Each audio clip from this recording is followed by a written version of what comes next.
নমস্কার বন্ধুরা, সবাই কেমন আছেন? আমি বিনাল। আমি দীর্ঘ 5 বছরের বেশি সময় ধরে শেয়ার বাজারের সাথে যুক্ত আছি। আজকের এই ভিডিওতে আমরা আলোচনা করব আজকে বাজারের যে ক্র্যাশটা আমরা লক্ষ্য করলাম এটার পিছনে কোন কোন গ্লোবাল ডেটা এবং নিউজগুলো রয়েছে। তার সাথে সাথে আমরা আলোচনা করব কালকে আমরা কিভাবে নিফটি 50 এবং ব্যাংক নিফটির মধ্যে ট্রেডিং করব, কিভাবে ট্রেডিং সেটআপ বানাবো সেটা নিয়েও আজকের ভিডিওতে ডিটেলসে ডিসকাশন করব। তো ভিডিও শুরুর আগে সবাইকে রিকোয়েস্ট করব, যারা প্রথমবার ভিডিওটি দেখছেন অথবা এখনো পর্যন্ত চ্যানেলটিকে সাবস্ক্রাইব করেননি, দয়া করে চ্যানেলটিকে সাবস্ক্রাইব করে রাখবেন।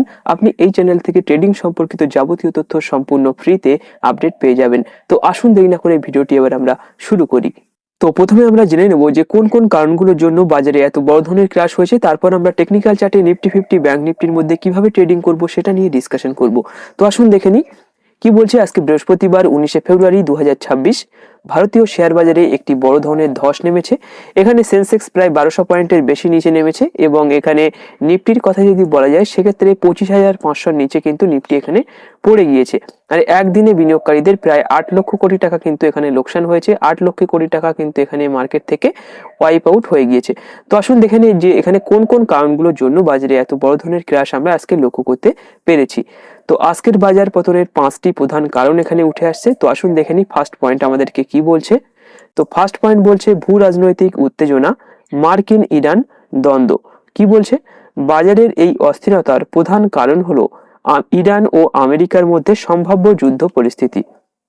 তো দেখুন, এই আমেরিকা কিন্তু কন্টিনিউয়াসলি বিভিন্ন দেশের সাথে এইভাবে একটা ঝামেলা তৈরি করে চলেছে, যেটার কারণে বাজারে কিন্তু একটা প্যানিক সেলিং হচ্ছে। বিভিন্ন ধরনের আনসার্টিনিটি কিন্তু বাজারে এইভাবে চলছে। কিছুদিন আগে আমরা লক্ষ্য করছিলাম যে গ্রিনল্যান্ড দখল করছিল আমেরিকা, তারপর ভারতের উপরে ট্যারিফ বাড়াচ্ছিল, আবার এখন দেখছেন যে এখানে ইরানের সাথে আবার একটা যুদ্ধকালীন পরিস্থিতি এখানে আমেরিকা তৈরি করছে। তো এইসব কারণগুলোর জন্য কিন্তু শেয়ার বাজারে একটা বড় ধরনের প্যানিক সেলিং আমরা লক্ষ্য করতে পেরেছি। তো আসুন দেখে নিই কি বলছে। খবর পাওয়া যাচ্ছে যে আমেরিকা ইরানে একটি বড় সামরিক অভিযান চালাতে পারে। তো এখানে আবার একটা সামরিক অভিযান চালানোর কথা ভাবা হচ্ছে। আর এখানে কি বলছে, এই অনিশ্চয়তার কারণে বিনিয়োগকারীরা উদীয়মান বাজার যেমন ভারত থেকে টাকা তুলে নিতে শুরু করেছেন। তো এখানে একটা বড় সামরিক অভিযানের এখানে কথা বলা হচ্ছে আমেরিকার তরফ থেকে। এটা এরা করতে পারে, কোথায় করতে পারে না ইরানে করতে পারে, এবং সেটার কারণে কিন্তু একটা আনসার্টিনিটি বাজারে এখানে কাজ করছে। তো আসুন দেখে নিই নেক্সট পয়েন্ট আমাদেরকে কি বলছে। তো নেক্সট পয়েন্ট বলছে অপরিশোধিত তেলের দাম বৃদ্ধি। এখানে ক্রুড অয়েলের কথা বলা হচ্ছে। ক্রুড অয়েলের দাম কিন্তু কম ছিল, এখানে $67 কাছাকাছি কিন্তু এখানে চলে এসেছিল। আমরা দুদিন আগে সেটা দেখেছিলাম প্রাইসটা, এখানে আবার কিন্তু প্রাইস ইনক্রিজ হয়ে গিয়েছে। তো আসুন দেখে নিই কি বলছে। মধ্যপ্রাচ্যে উত্তেজনার ফলে বিশ্ববাজারে তেলের দাম বেড়ে প্রতি ব্যারেল $70 ছাড়িয়ে গেছে। তাহলে বুঝতে পারছেন এখানে আবার কিন্তু ইনক্রিজ হয়ে গিয়েছে ক্রুড অয়েলের দাম। তো ক্রুড অয়েলের দাম যখন ইনক্রিজ হয় সেক্ষেত্রে কি হয়, শেয়ার বাজারে প্যানিক তৈরি হয় এবং এখানে আস্তে আস্তে মার্কেট নিচে আসা শুরু হয়ে যায়। তো সেটা কিন্তু আমি আগেও বলেছি। তো এখানে $70 বেশি কিন্তু এখানে ইনক্রিজ হয়ে গিয়েছে ক্রুড অয়েলের দাম। ভারত যেহেতু প্রচুর তেল আমদানি করে, তাই দাম বাড়লে ভারতের অর্থনীতিতে চাপ সৃষ্টি হয়। তাহলে বুঝতে পারছেন যে কেন এটা হচ্ছে, ভারতের শেয়ার বাজারে কেন পতন হচ্ছে। প্রচুর পরিমাণ তেল কিন্তু আমদানি করে ভারত, সেক্ষেত্রে যদি দাম বেড়ে যায় ক্রুড অয়েলের সেক্ষেত্রে কিন্তু মার্কেটে একটা ক্র্যাশ অলরেডি হওয়ার সম্ভাবনা তৈরি হয়ে যায়। তো এখানে কি বলছে, যা শেয়ার বাজারে নেতিবাচক প্রভাব ফেলে। তাহলে বুঝতে পারছেন যে এখানে সেকেন্ড পয়েন্ট আমাদের কি বলছে। তো আসুন দেখে নিই থার্ড পয়েন্ট আমাদেরকে কি বলছে। তো থার্ড পয়েন্ট বলছে মার্কিন ফেডারেল রিজার্ভের সিদ্ধান্ত। কি বলছে আসুন দেখে নিই। আমেরিকার কেন্দ্রীয় ব্যাংক ফেড সুদের হার কমাতে দেরি করতে পারে, এমন আশঙ্কায় বিশ্বজুড়ে বিনিয়োগকারীরা চিন্তিত। এখানে সুদের হার কমানো নিয়ে একটা সিদ্ধান্ত খুব তাড়াতাড়ি জানাবে বলছিল, সেটা কিন্তু আগের ভিডিওতে আমি ডিসকাশন করেছিলাম। এখানে আবার যে নিউজটা উঠে আসছে সুদের হার কমানোর জন্য কিন্তু এখানে আবার দেরি হতে পারে, এটা কিন্তু আবার বলা হচ্ছে।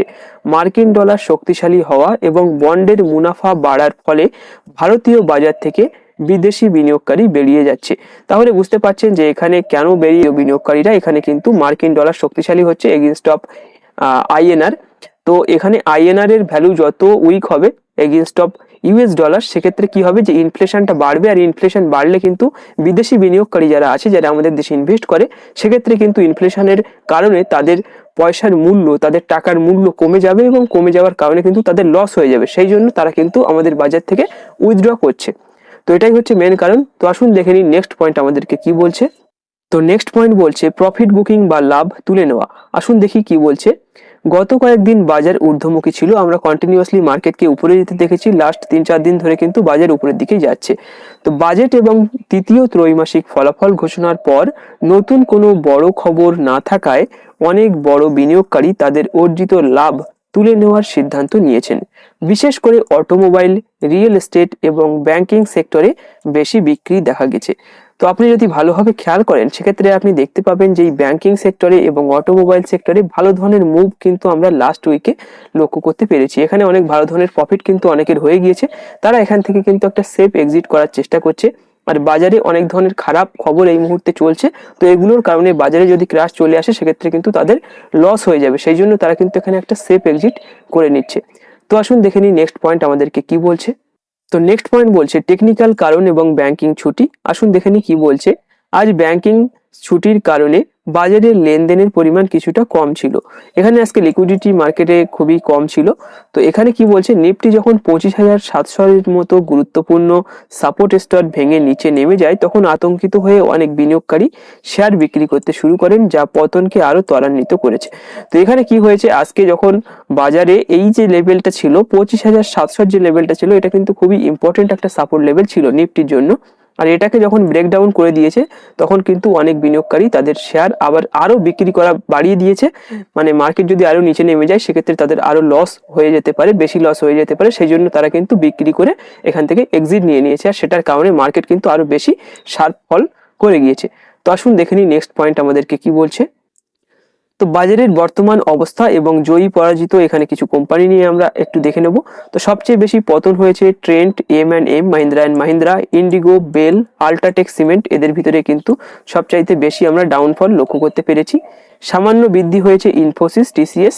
কেন হয়েছে এটা নিয়ে কিন্তু আমি আগের ভিডিওতে ডিসকাশন করেছি। এখানে আইটি কোম্পানিগুলো কিন্তু এখানে এআই যে সেক্টর রয়েছে, এআই সেক্টরের কিছু কোম্পানি তাদের সাথে কিন্তু এখানে কোলাবরেট করছে, এবং এটা যদি হয় সেক্ষেত্রে কিন্তু আইটি কোম্পানির ভিতরে আবার একটা ভালো ধরনের স্ট্রেংথ তৈরি হতে পারে। এটা কিন্তু আমি আগের ভিডিওতেই আলোচনা করেছি। তো এখানে সবচাইতে ক্ষতিগ্রস্ত সেক্টর যেগুলো ছিল সেগুলো ছিল রিয়েল এস্টেট, যেটা 1.8%-এর বেশি এখানে ড্রপ করেছে। আর তার সাথে সাথে পাওয়ার এবং অটো সেক্টরেও কিন্তু ভালো ধরনের একটা ডাউনফল আমরা এখানে লক্ষ্য করতে পেরেছি। তো এগুলোই হচ্ছে যেগুলো আমরা আলোচনা করলাম, এগুলোই হচ্ছে আপাতত ফান্ডামেন্টাল ডেটা বা তথ্য। অল ওভার গ্লোবাল মার্কেট থেকে কিন্তু এই নিউজ বা ডেটাগুলোই উঠে আসছে। এছাড়া তেমন কিছু তথ্য কিন্তু আপাতত মার্কেটে নেই, সবগুলো নিয়েই ডিসকাশন করলাম। তো এবার আমরা নিফটি 50 ব্যাংক নিফটির মধ্যে কিভাবে ট্রেড করবো সেটা নিয়ে সংক্ষেপে ডিসকাশন করে নেব। তো আমি এখানে নিফটি 50 চার্টটি ওপেন করে নিয়েছি। প্রথমে আমি উইকলি ক্যান্ডেলস্টিক হিসেবে দেখছি। তো এখানে আপনি যদি ভালোভাবে লক্ষ্য করেন সেক্ষেত্রে আপনি দেখতে পাচ্ছেন এখানে যে আমাদের ক্রুশিয়াল রেজিস্ট্যান্স লেভেলটা ছিল, এই লেভেলটা থেকে কিন্তু প্রাইস বারবার রিজেকশন করেছে।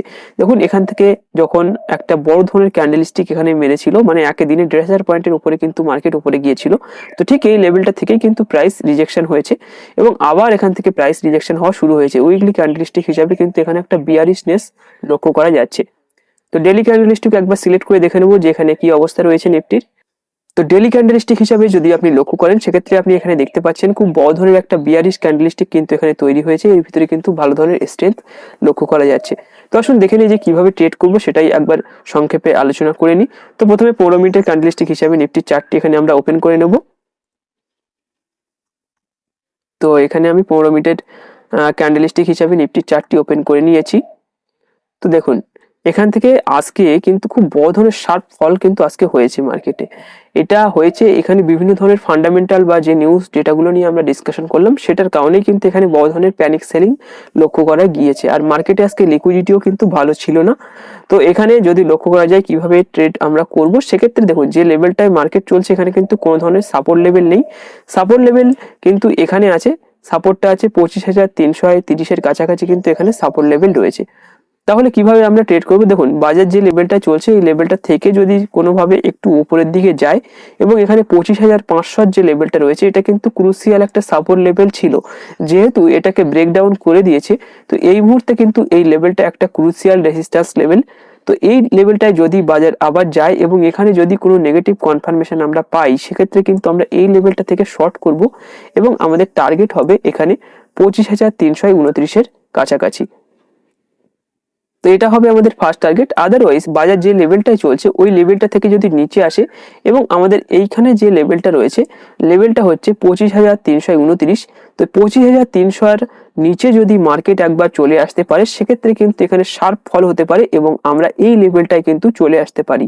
আপনি বুঝতে পারছেন যে এখানে কিন্তু নেগেটিভ সেন্টিমেন্টের ভিতরে এই মুহূর্তে বাজার ট্রেড করছে। তো সেহেতু আমরা এখানে নেগেটিভ ভাবেই কিন্তু মার্কেটকে দেখবো, বা আমরা যদি কোনো ট্রেড করি সেক্ষেত্রে কিন্তু আমরা নেগেটিভ সেন্টিমেন্ট হিসাবেই কিন্তু মার্কেটে ট্রেড করবো। আর এটা করলে কিন্তু আমাদের প্রফিট হওয়ার সম্ভাবনা বাড়বে। তো সেক্ষেত্রে আমরা দুটো সিচুয়েশন এখানটায় নিয়ে আলোচনা করলাম। ফার্স্ট আমাদের যে সিচুয়েশন রয়েছে সেটা হচ্ছে যে লেভেলটাই মার্কেট চলছে এই লেভেলটা থেকে যদি এখানে 25,500 কাছাকাছি মার্কেট যায় এবং এখানে কোনো বিয়ারিশ ক্যান্ডেলস্টিক আমরা লক্ষ্য করি বা বিয়ারিশ কোনো প্যাটার্ন আমরা দেখি, সেক্ষেত্রে কিন্তু এই লেভেলটা থেকে শর্ট করব এবং আমাদের টার্গেট হবে 25,329 কাছাকাছি। সেকেন্ড কন্ডিশন, যে লেভেলটায় বাজার চলছে ওই লেভেলটা থেকে যদি নিচে আসে এবং 25,300 নিচে যদি বাজার কোনোভাবে চলে আসতে পারে সেক্ষেত্রে কিন্তু আমরা মার্কেটকে আবার একটা নেগেটিভ ভাবে দেখতে পারি। এখানে কিন্তু আমরা একটা শর্ট পজিশন ওপেন করতে পারি এবং আমাদের টার্গেট হবে 25,156 কাছাকাছি। এখানেই কিন্তু একটা সাপোর্ট লেভেল রয়েছে। তো আশা করি আপনি বুঝতে পেরেছেন যে নিফটির ভিতরে আমরা কিভাবে ট্রেড করব, কিভাবে সেটআপ বানাবো। তো আসুন দেখে নিই যে ব্যাংক নিফটির মধ্যে আমরা এবার কিভাবে ট্রেডিংটা করব।